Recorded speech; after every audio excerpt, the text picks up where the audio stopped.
아까 뭐 설명 잠깐 드렸었어요. 그죠? 이론 설명, 그 다음에 캘리그라피 정의라든지 내용적인 부분은 사실은 지금 제가 그 뒤에 교재 보시면은 준비를 다 해드려서 요거 내용 설명 보시면 아마 아실 텐데, 다시 설명을 간단하게 좀 드리고 그다음 진행을 할게요. 그다음 캘리그라피 말 어원 자체는 아름다운 글씨라는 그리스어를 따와서 캘리그라피라는 말 자체가 생겼고요. 그래서 한글로 번역을 하자면 손목 글씨라는 형태로 이제 불리게 됩니다.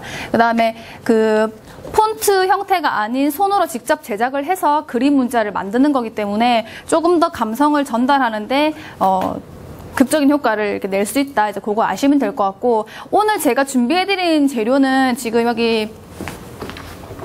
요거를 지금 2필 준비를 다 해드렸거든요. 한 분당. 그래서 요거는 워터브러쉬라고 해서 지금 여기 뒷부분에 보시면 이렇게 물을 채워 쓰는 형태로 해서 그림을 그릴 때도 사용하실 수 있고, 그 다음에 이제 뭐 글씨를 쓰실 수도 있고 여러 가지로 이제 활용하실 수 있는데, 2필을 준비를 해드렸으니까 한 필은 지금 뭐 글씨는 쓰는 작업을 하시면 되고, 또 한 필 남는 걸로는 그림 작업을 곁들여서 하실 수 있게끔 그렇게 해서 2필을 준비를 해드렸어요. 그리고 오늘 완성 지으시는 거는 엽서 형태 사이즈이기 때문에 사실은 이제 작업이 크지가 않죠. 네, 그래서 이제 제가 붓펜을 준비해드린 거고요. 원래 저는 사실은 붓으로 하는 캘리그라피를 좀 전문적으로 하고 있어서 캘리그라피가 종류가 많아요. 아까도 제가 얘기했지만 이게 포괄적인 범위라서 여러 가지 형태의 손글씨가 많아서요. 붓으로 쓰는 글씨도 있고 펜으로 쓰는 글씨도 있고, 그 외에 뭐 크레파스 그다음에 우리가 흔히 뭐 이렇게 그냥 가져다가 종이 위에 쓸 수 있는 도구면 사실 그게 다 캘리그라피 도구가 될 수 있기 때문에 활용될 수 있는 도구들이 굉장히 많아요.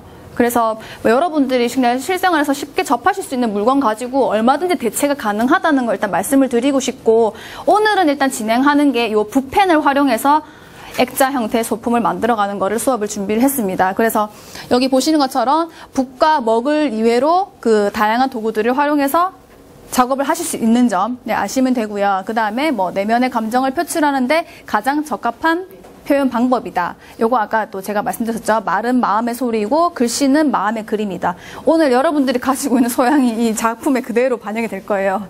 그래서 제가 이제 어떤 성향을 가지신 분들인지 글씨를 쓰면서 이제 판단할 수 있을 것 같아요.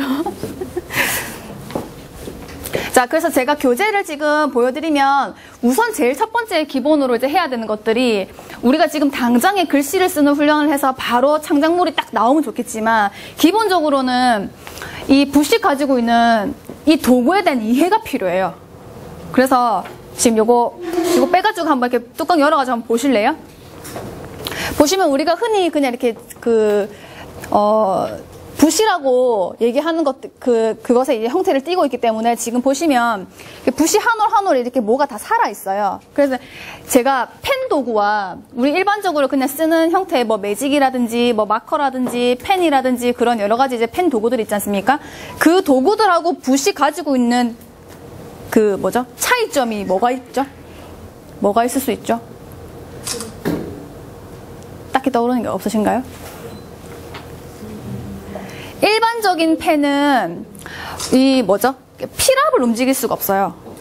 그죠? 근데 붓이라는 도구는 필자가 가지고 이렇게 압력을 주는 형태에 따라서 붓이 이렇게 얇게도 나오고 또 두껍게도 나오고, 그게 굵기의 조절에 변화를 줄 수 있다는 거죠. 그래서 지금 제가 이렇게 다양한 붓을 이용해서 다양한 선긋기 방법이 이렇게 나와 있는데, 보시면 뭐 물결도 있고 지그재그도 있고 뭐 직선도 있고 원형도 그릴 수 있고 여러 가지 형태를 그리면서, 붓이 지금 여기 맨 끝에 보시면 이렇게 얇게도 나오고요, 중간 단계 더 두껍게, 더 누르면 더 두껍게도 나오고 해서 이렇게 필압에 굵기가 여러 가지 이렇게 변화를 일으킬 수가 있어요. 그래서 이걸 글씨 쓸 때도 마찬가지로 그대로 적용이 되기 때문에 내가 필의 힘을 얼마나 압력을 주느냐에 따라서 느낌이 굉장히 천차만별로 나오는 거, 그게 다른 펜 도구와 유일하게 다른 차이점이에요. 그래서 그거를 활용하시면 굉장히 다른 여러 가지 느낌들이 많이 나오게 될 거예요. 그래서 지금 글자 들어가기 앞선에 있어서 연습지 종이를 다 조금씩 나눠드릴 건데요. 거기다가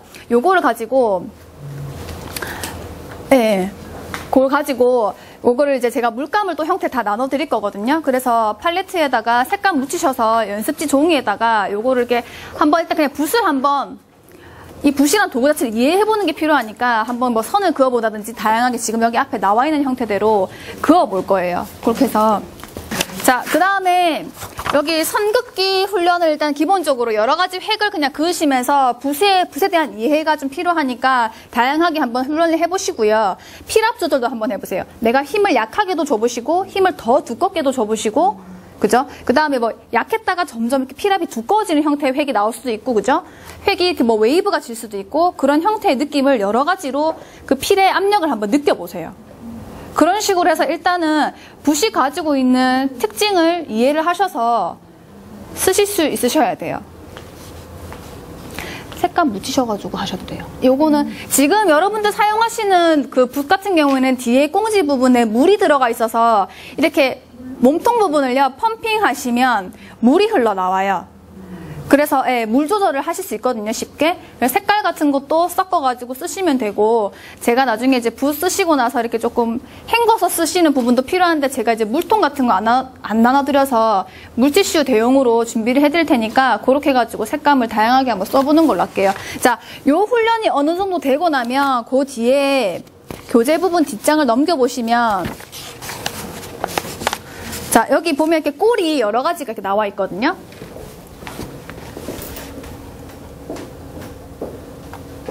한글 자음꼴이 몇 개예요? 세어봐야 되죠. 네, 자음꼴은 14개고요. 그죠? 그 다음에 모음꼴도 14개로 이뤄서 총 그 꼴로 치면 28개 꼴이 나오게 돼 있는데 그 형태들을 지금 제가 여러 가지로 이렇게 모양새를 빼놓은 거예요. 근데 우리 단순히 지금 글자를 창작하기에 앞서서 제가 요거를 보여드린 이유가 뭐냐면 선생님들마다 다 가지고 계신 필체가 있거든요. 그죠? 적어도 몇십 년 다들 이상은 쓰셨을 거잖아요, 글씨를. 그러면 자기가 가지고 있는 본연의 글씨체들이 다 있으세요. 근데 제가 오늘 그거를 글씨 수업을 한다고 해서 선생님들이 가지고 있던 글씨체를 다 깨트려버리고 제가 이런 형태로 써야 됩니다 라고 해서 이렇게 딱 답안지를 내드려서 그거를 똑같이 쓰실 필요는 없으세요. 그렇게는 힘들어요. 왜냐면 오늘 수업, 간단한 수업으로 그거를 이렇게 바꾼다는 건 쉽지가 않아요. 왜냐면은 그 필적이라고 하는 거는 그 사람이 그 아주 오랜 기간 동안 썼던 습관적인 거라든지 그런 것들이 굉장히 고착화돼서 만들어진 형태이기 때문에 그거를 한순간에 깨트려 버린다는 게 굉장히 어려워요. 그래서 그거를 뭐 깨트린다기보다는 본인이 가지고 있는 글씨 스타일에서 제가 아주 조금만 글씨들 예쁘게 교정을 봐드릴 테니까 그렇게 해가지고 오늘 완성본을 만들어 가실 겁니다.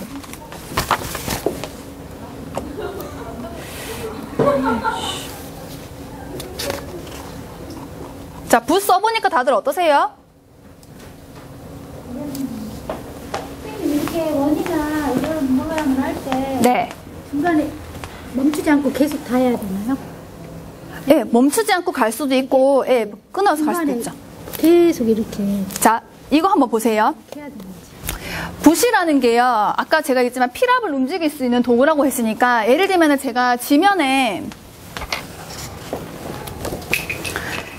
이렇게 누르는 힘이 있죠. 그러니까 필압이 이렇게 눌려지는 힘. 이 힘이 약하면 약하게 그이고 더 두껍게 누르면 이렇게 가는데 우리 일반적으로 펜을 이렇게 연필 쥐듯이 쥐고 이렇게 긋는 경우에는 어떻게 쥐어요? 이렇게 들고 써요? 이렇게 딱 그냥 이렇게 바닥에 딛고 이렇게 쓰는 형태들을 보통 많이 자세를 취하시잖아요. 이렇게 쓰시다 보면은 붓의 필압을 잘 움직이지를 못해요.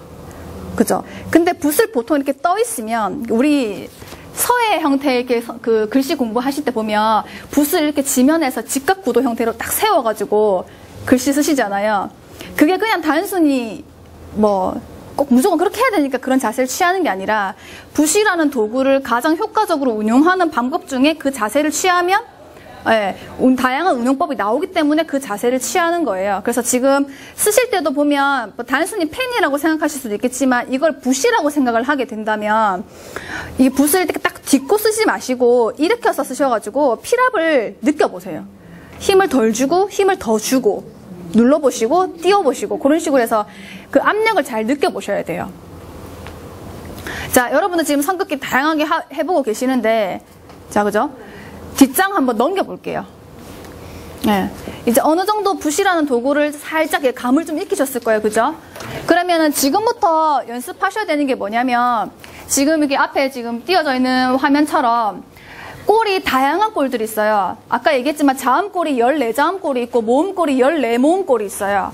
그러면 그 꼴들을 하나하나 여러 가지 형태로 실습을 일단 먼저 해봐야 되는데, 요 형태는 연습을 많이 하시게 되면 본인이 가지고 있는 필적인 형태가 아니라 다양한 형태의 글자들을 조금 더 쓰실 수가 있거든요. 그러니까 적용하실 때 글씨가 한 가지 느낌만 있는 게 아니라 여러 가지 느낌의 글씨들이 많이 나올 수 있는데, 뭐 어떤 글씨는 굉장히 빠른 속도감에 휘리릭 이렇게 날아가는 글씨 형태가 있을 수 있고, 그 다음에 굉장히 눌러써서 천천히 쓰는 그런 중후한 느낌의 글씨가 있을 수도 있고, 여러 가지 느낌의 글씨들이 있다는 거죠.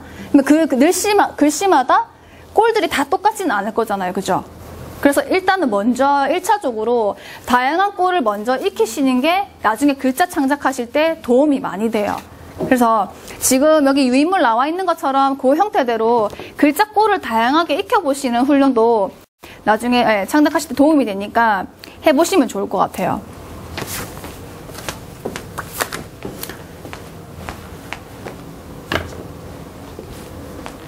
자, 지금 어차피 붓의 피랍을 느껴보는 거니까 꼭 굳이 색을 막 이렇게 진하게 안 묻히셔도 되긴 하지만, 원하시는 색깔로 컬러를 묻히셔가지고 자유롭게 글씨를 한 꼴 한 꼴 이렇게 따라 해보시면 좋을 것 같아요. 지금 다 따라 하시면은 시간상 조금 촉박할 수도 있으니까, 여기 보시면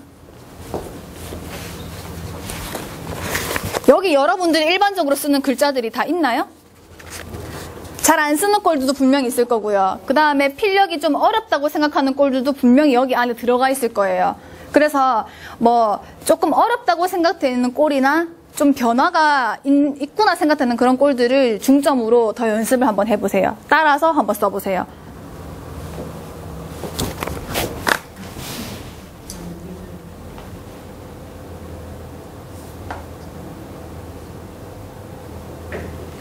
지금 여기 나와 있는 꼴들보다 훨씬 종류가 많아요. 원래 꼴이. 꼴의 생김새라는 거는 뭐 요거 말고도 다양하게 더 많이 뺄 수 있지만, 자, 여러분 여기 한 번만 저 집중 좀 해주실래요? 보시면 꼴이 변화가 이렇게 여러 가지가 있는데, 앞줄에 쭉 보시는 꼴들은, 그죠? 여기 맨 앞줄에 쭉 세로형으로 내려서 봤을 때요, 꼴이 느낌이 어때요? 반듯한 느낌이죠. 우리 일반적으로 그 훈민정음체에서 볼 수 있는 그 옛날 글씨로 치면 판본체에 가까운 형태의 글자를 좀 취하고 있는데, 이런 글자들 같은 경우에는 글자 느낌 자체가 느린 글씨예요. 아주 반듯한 호흡으로 일정하게 획을 그어 나가는 느낌이고, 지금 뒤로 갈수록 느낌이 약간 어때요? 네, 가볍게 빠르게 흘려 쓰는 형태의 글씨들이 지금 있거든요. 그러면은 이 글자 꼴을 쓰는 거랑 저 뒤에는 이런 느낌의 꼴을 쓰는 거랑 속도감이 어떨 것 같아요? 당연히 다르겠죠. 지금 쓰실 때 훈련하셔야 되는 방법이, 우리가 보통 모양을 보고 따라 쓰는 형태의 훈련을 하다 보면 기본적으로 요 글자를 쓰는 속도감과 저 글자를 쓰는 속도감이 다른데, 우리는 모양새를 보고 따라 하는데 또 조금 더 집중해요. 그죠? 처음 보는 꼴일 수도 있고 하니까 빨리 안 써져요. 자기 호흡대로. 그래서 지금은 천천히 따라 쓰는 훈련을 하시다가 점점 익숙해지시면 빠른 호흡의 글씨처럼 보이는 것들은 빨리 쓰는 훈련을 하셔야 되고요. 느리게 쓰는 글씨 같아 보이는 것들은 좀 느린 호흡으로 천천히 쓰시면 돼요. 그래서 글씨에도 다양한 호흡이 있기 때문에 그 호흡대로 써보시는 훈련을 하셔야 돼요. 그래서 무조건 천천히 써야 된다, 무조건 빨리 써야 된다, 그런 것들이 아니라 글씨에 숨어있는 호흡을 읽으셔서 다양한 속도감으로 글씨 꼴을 써보시는 훈련이 필요해요. 호흡에서 그 다음에 여기 있는 글자들까지, 글자들마다 다 호흡이 다르고 속도감이 다르고, 그 다음에 이제 필력을 이렇게 피랍을 힘을 주는 그런 압력의 힘이라든지 그런 것들이 다 차이가 있어요. 그래서 느린 글씨부터 제가 빠른 글씨까지 지금 여기 자음꼴 중에 리을 자음꼴을 제가 하나 예시를 들어서 한번 보여볼게요. 자, 우선 아까 제가 얘기했듯이 붓의 운필은 이렇게 피랍을 이렇게 딱 대가 딛고 책상에 이렇게 딱 딛은 상태에서 피랍을 주게 되면 이 어떻게 돼요? 각이 어떻게 돼요? 제가 운용할 수 있는 이 영역이 좁아지니까 글씨를 작게 쓰는 경우는 상관없겠지만, 크게 쓰는 글씨에는 딱 딛고 쓰는 형태보다는 붓을 살짝 이렇게 약간 일으키는 형태라든지, 혹은 책상에 아주 가볍게 딛더라도 빠른 호흡으로 이렇게 싹 지나갈 수 있도록 이렇게 천천히 그으시면 돼요. 일정한 호흡으로, 일정한 피랍으로. 그 다음에 조금 더 빠른 호흡으로 가보면 피를 이렇게 누르면 힘이 세게 나오고 약하게 하면 약하게, 빠르게 치면 이렇게 빠른 호흡에 글씨들이 날림이 나오는 거죠. 그래서 이런 글씨들은 분명히 속도감이 다른 글씨인데 이 글씨를 느리게 쓰고 요 글씨는 빠르게 써서 속도감을 다르게 해야지 이런 형태가 나와요. 근데 요 글씨를 천천히 쓰려고 하면 나오기는 나오겠지만 매끄럽게 좀 약간 천천히 나와서 오히려 흔들림이 생길 수도 있고요. 빠른 호흡으로 그려서 오히려 날렵하게 매끄러운 느낌의 글씨가 나올 수도 있어요. 그래서 글씨마다 속도감이 다 다르기 때문에 그 속도감으로 한번 이렇게 익혀보시는 게 훈련에 아마 도움이 되실 거예요. 자, 어떤 글씨들은 필압이 들어갔다가 이렇게 빠르게 날려 쓰는 형태로 이렇게 필압이 빠지는 경우가 있고요. 그 다음에 힘이 약했다가 이렇게 들어가는 경우도 있고요. 그죠? 지금처럼 이렇게 빠르게 이렇게 흘려 쓴다 그러면 어떻게 돼요? 아까처럼 제가 이렇게 디드는 형태라면 안 나가겠죠. 예, 필이 그래서 자유롭게 나가려면 그렇죠? 14자문골이 지금 나와 있는데 골을 보시면 이렇게 골마다 열린 형태의 골들이 있고요. 닫힌 형태의 골들이 있어요. 닫힌 형태의 골들은 어떤 게 있을까요? 미음, 비읍, 이렇게 밑으로 내리는 형태가 나올 수도 있고 호흡이 굉장히 다양한 형태로 변화무쌍하게 핵들이 움직여요.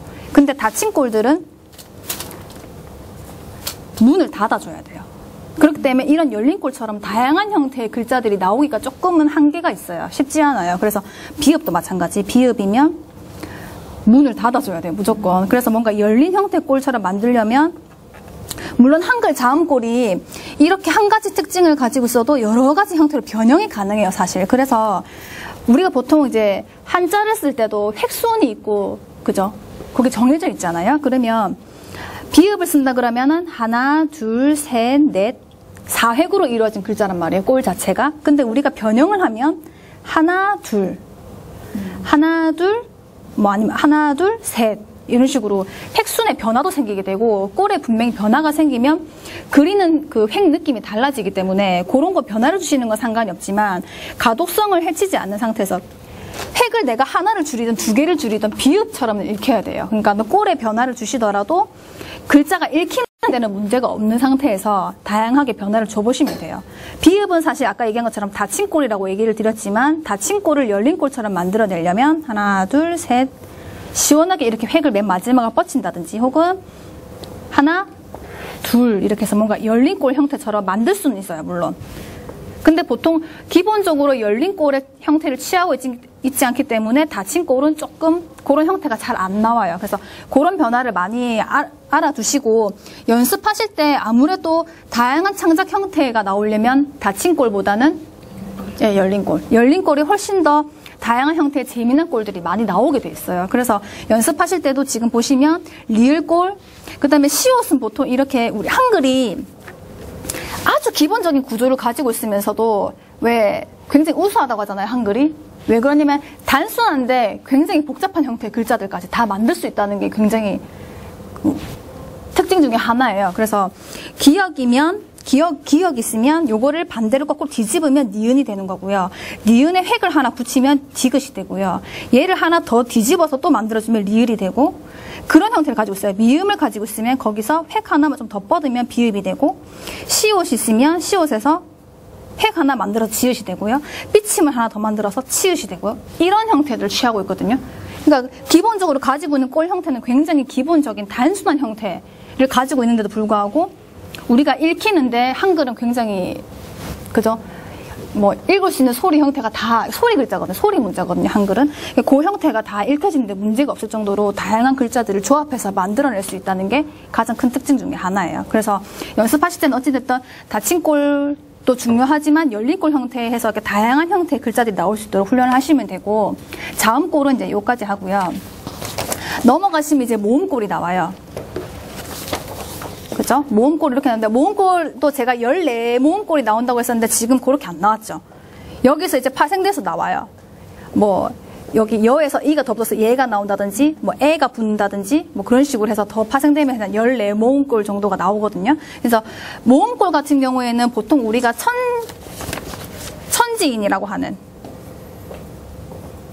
그 형태를 취하고 있어요. 점획 그러니까 짝대기 두 개와 이렇게 그죠? 점획으로 이루어져서 이렇게 모음자가 다 만들어지거든요. 그래서 보통 모음골 같은 경우는 자음골보다 더 단순해요. 더 단순하게 생겼는데도 이렇게 여러 가지 형태들의 글자들을 만들어내서 또 소리 문자와 더해져서 그 글자들을 만들어내죠. 그래서 이 형태들은 모음자 꼴은 다 열린 꼴을 취하고 있어요. 닫힌 형태 꼴이 아니라 모음자는 모두가 다 열린 꼴이에요. 그래서 아래 방향으로 뻗쳐나가던 가로 방향으로 뻗쳐나가던 다 이렇게 시원하게 열린 형태 꼴들이기 때문에 글자를 만드실 때 모음꼴도 사실은 굉장히 글자의 분위기를 만드는 데는 여러 가지 분위기를 만들어내요. 제가 그거를 한 가지 단적인 예시로 하나 보여드릴게요.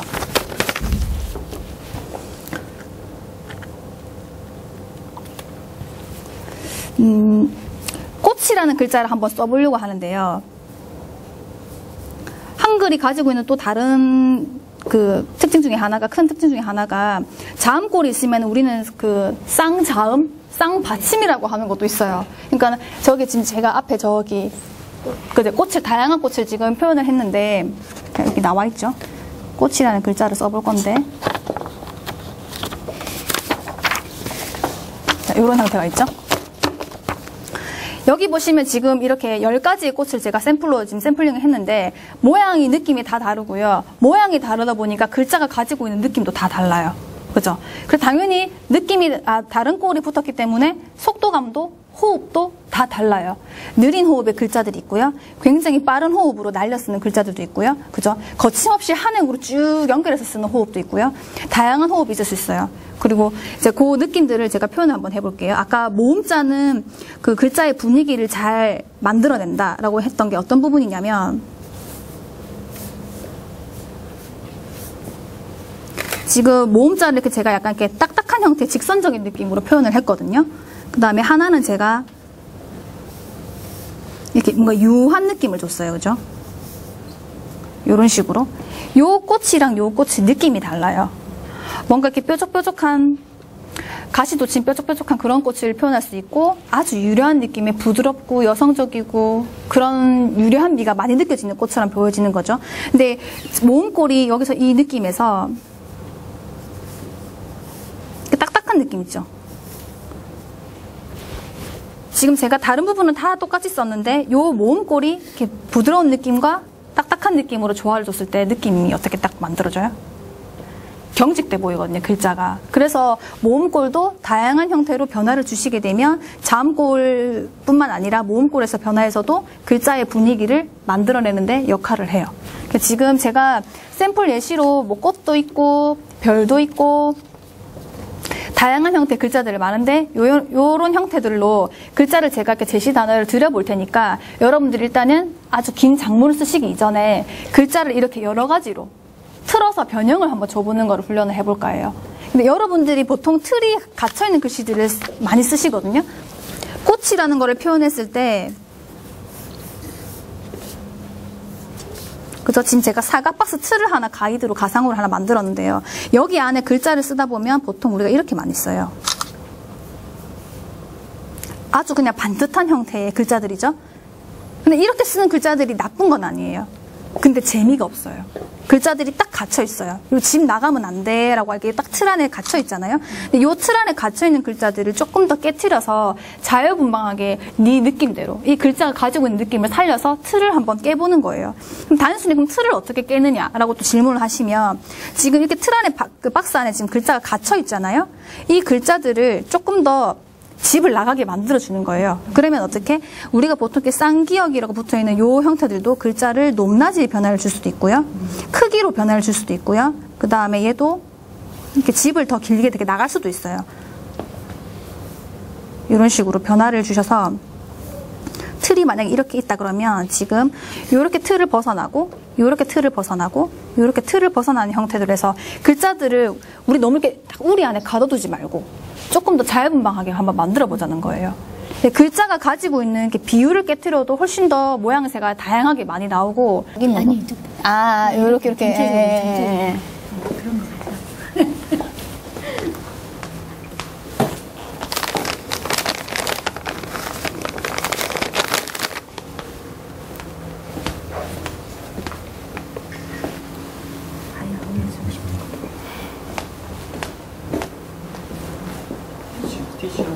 아, 예.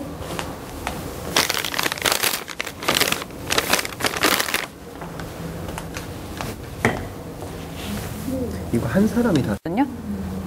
네. 그래서 그 한 사람이 쓴 거냐고 물어본 것도 보면 다양한 필력을 다 연습을 해서 여러 가지 꼴을 구사할 수 있어야지 아까 제가 얘기했죠. 컨셉에 맞는 글씨, 어떤 의도에 맞는 글씨, 그런 글씨를 쓰기 위해서는 다양한 꼴들을 일단 익혀두는 게 중요해요. 그래서 그래야지 뭐 어떤 글씨든 간에 컨셉에 맞는 글씨를 만들어낼 수가 있겠죠.